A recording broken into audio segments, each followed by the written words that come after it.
салом алейкум бихтаракода 8 мартон муборак боша.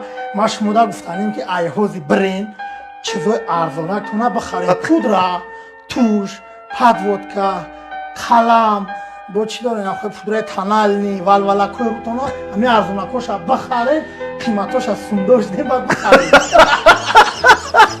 мо намехарем то бабидима ба ҳамаи ҷувонаш баъд Ман вақта қам қалманамон. Магазин чӣ хеш тавон ман нестам.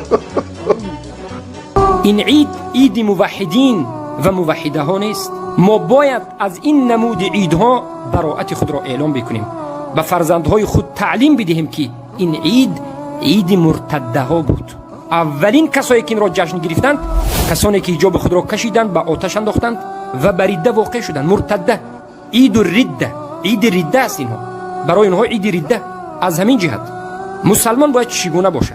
وقتی که از جانب الله یک حکمی که آمد باید بگوید که سمعنا و اطعنا، شنیدیم و اطاعت میکنیم.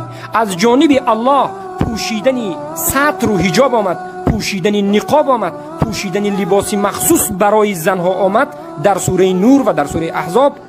پس باید زنهای مسلمان بگویند که شنیدیم و اطاعت میکنیم.